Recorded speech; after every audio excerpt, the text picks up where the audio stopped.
नमस्कार मित्रांनो, दिव्य संस्कृती या चॅनलवरती आपणा सर्वांचे स्वागत आहे.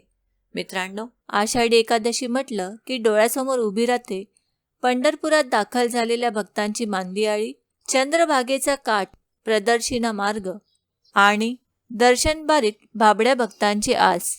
महाराष्ट्राचे लाडके दैवत असलेल्या पांडुरंगाला भेटण्याचा वर्षातील सर्वात महत्त्वाचा दिवस. आषाढ महिन्यातील शुक्ल शुद्ध पक्षातील 11वी तिथी ही देवशयनी एकादशी म्हणून ओळखली जाते. हा मोठा पवित्र दिवस आहे. या दिवशी उपवास केला जातो. या दिवसापासून चातुर्मास म्हणजेच 4 महिन्यांचा काळ सुरू होतो. तो कार्तिकी एकादशीला संपतो. शास्त्रानुसार भगवान विष्णू या दिवसापासून 4 महिने योगनिद्रेत जातात आणि कार्तिक महिन्यातील एकादशीला निद्रा रूपातून जागे होतात. म्हणूनच या एकादशीला देवशयनी एकादशी असे म्हणतात. या दिवसापासून लग्न, गृहपूजा, वास्तुशांती, जावळ यासारखे मंगल कार्य केले जात नाहीत. महाराष्ट्राच्या कानाकोपऱ्यातून लाखो भाविक लोक विठ्ठल नामाचा गजर करत पंढरपुरास पायी चालत येतात. आळंदीहून ज्ञानेश्वरांची, देहूहून तुकारामांची, त्र्यंबकेश्वराहून निवृत्तीनाथांची, पैठणहून एकनाथांची आणि उत्तर भारतातून कबीराची पालखी पंढरपुरास येते. हे वारकरी या दिवशी चंद्रभागेत स्नान करून विठ्ठलाचे दर्शन घेतात. या आषाढीच्या वारीस सुगीची उपमा दिली आहे.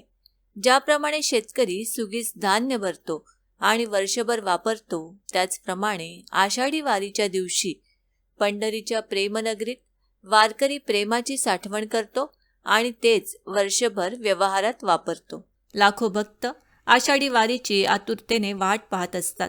पंढरीचा वास, चंद्रभागे स्नान आणि विठोबाचे दर्शन या इच्छेपोटी वारकरी वारी चुकवत नाहीत. त्यामुळेच आषाढी वारी ही प्रत्येक वारकरी महिला व पुरुषांच्या मनात आदराचे आणि श्रद्धेचे स्थान बाळगून आहे. मित्रांनो, पंढरीच्या सावळ्या परब्रह्मांची विविध काळात विविध नावांनी उपासना केली आहे.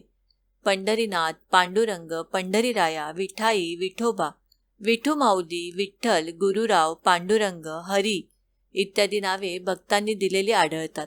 विठुरायाची मूर्ती स्वयंभू अशी वालुकामय शिलेची आहे. श्रींच्या मस्तकी मुकुटासारखी उंच कंगोरेदार टोपी आहे. याचा आकार शिवलिंगासारखा असल्यामुळे त्या शिवलिंग असे म्हणतात. श्रींचे मुख उभट आहे, गाल फुगीर आहेत, दृष्टी समचरण आहे, कानी मकर कुंडले आहेत, गळ्यात कौस्तुभ मणी आहे, पाठीवर शिंके असून हृदयस्थानी श्रीवस्त लांछन आहे. दोन्ही दंडावर अंगद असून मनगटावर मणिबंध आहेत. श्री विठ्ठलाने हात कटेवर ठेवलेले आहेत. उजव्या हातात कमळाचा देठ असून हात उताणा, अंगठा खाली येईल असा टेकविला आहे. तर डाव्या हातात शंख आहे. श्रींचे कमरेला तिहेरी मेखला आहे. छातीवर उजवीकडे भृग ऋषींनी पादस्पर्श केलेली खूण आहे. ब्रह्मदेव निघालेली नाभी आहे. कमरेला वस्त्र आहे. वस्त्राचा सोगा पावलापर्यंत आहे. डाव्या पायावर मृतकेशी नावाचे दासीने बोट लावलेली खूण आहे.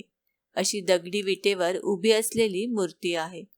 मित्रांनो, आषाढी एकादशीचे व्रत करताना तिथी आणि पारणाची वेळ जाणून घेणे अत्यंत महत्त्वाचे असते. यावर्षी एकादशी तिथी प्रारंभ होणार आहे 24 जुलै 2026 रोजी सकाळी 9:15 आणि एकादशी तिथी समाप्त होणार आहे 25 जुलै रोजी सकाळी 11:35. व्रताचे पारण करण्याची वेळ असणार आहे 26 जुलै रोजी सकाळी 5:30 पासून ते सकाळी 8:30 पर्यंत.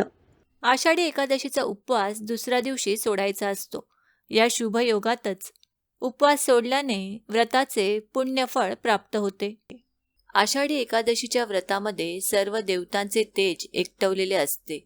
म्हणून सर्व व्रतांमध्ये आषाढी एकादशीच्या व्रताला अनन्यसाधारण महत्त्व आहे. एकादशीच्या दिवशी सर्व प्राणीमात्रांची सात्विकता वाढत असल्याने या दिवशी व्रत केल्याने त्याचा अधिक लाभ होतो. शैव आणि वैष्णव अशा दोन्ही संप्रदायात एकादशीचे व्रत केले जाते. अनेक जण आषाढी एकादशीला व्रत आणि उपवास करतात. काही लोक निर्जळ तर काही उपवासाचे पदार्थ खाऊन व्रत ठेवतात. एकादशीच्या आदल्या दिवशी अर्थात दशमीच्या दिवशी एकभुक्त राहून एकादशीला पहाटे उठून स्नान करून तुळस वाहून विष्णुपूजन करून हा संपूर्ण दिवस उपवास करतात.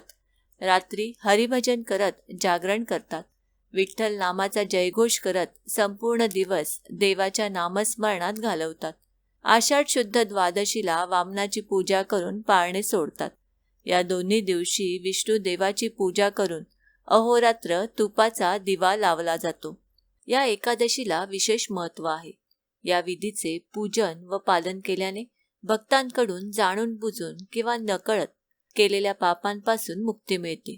आषाढी एकादशीला सकाळी लवकर उठावे, स्नान वगैरे आटपून स्वच्छ वस्त्र परिधान करावे, घर स्वच्छ करून घरभर गंगाजल किंवा गोमूत्र शिंपडावे. यासोबतच ईशान्य दिशेला विष्णूच्या मूर्तीची स्थापना करावी. भगवान विष्णूंना गंगाजलाने अभिषेक करावा. यानंतर श्रीहरीची षोडशोपचार पूजा करावी.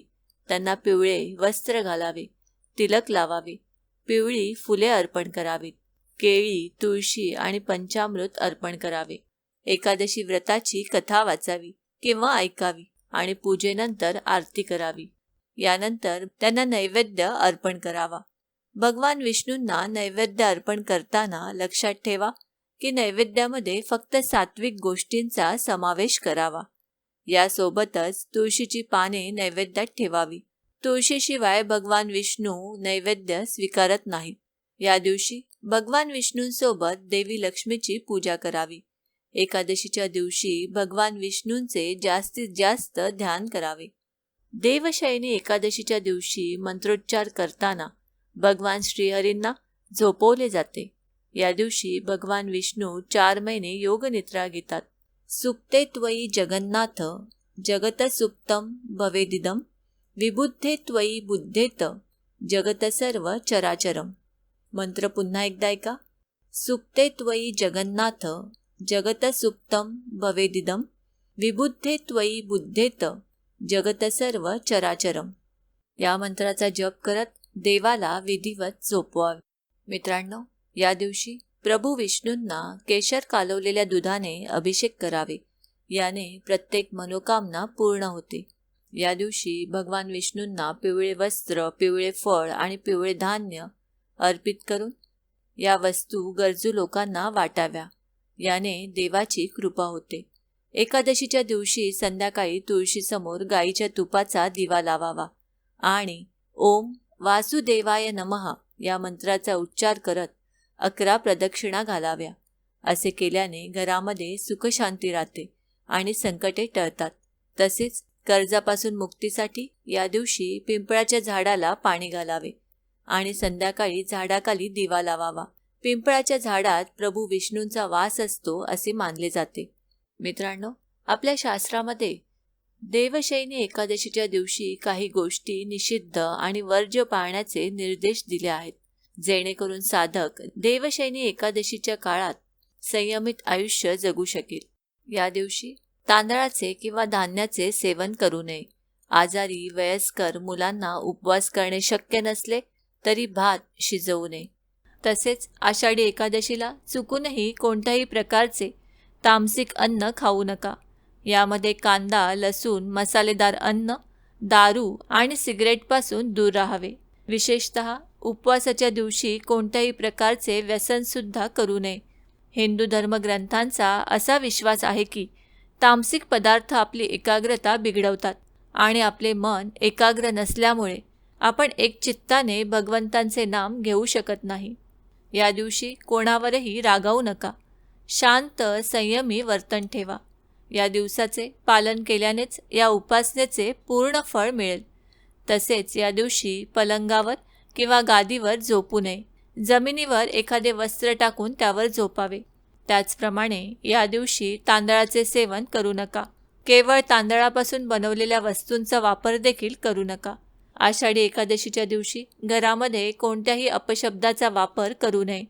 या दिवशी तुम्ही तुळशीचे अनेक उपाय करत असाल तर लक्षात ठेवा की तुळशी ही विष्णूला प्रिय आहे. त्यामुळे एकादशीला तुळशीला स्पर्श केल्याने किंवा तुळशीची पाने तोडल्याने आपल्यावर मोठे दोष येतात आणि जीवनात अनेक समस्या निर्माण होतात. त्यामुळे अशी चूक कधीही करू नका. तसेच मित्रांनो, श्रीहरी विष्णूला नैवेद्य अर्पण करताना त्या नैवेद्यावर तुळशीची 2 पाने ठेवायला विसरू नका, कारण त्याशिवाय श्रीहरी विष्णू हा प्रसाद स्वीकारत नाही.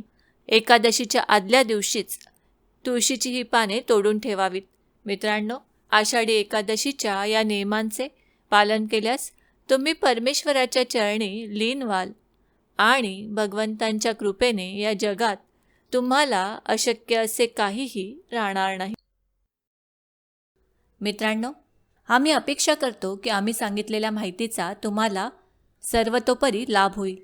माहिती आवडली असल्यास ही माहिती तुम्ही मित्रपरिवाराबरोबर शेअर करा आणि अजूनही जर तुम्ही दिव्य संस्कृती या चॅनलला सबस्क्राईब केलं नसेल तर आमचे नवनवीन व्हिडिओ पाहण्यासाठी चॅनलला आजच सबस्क्राईब करा.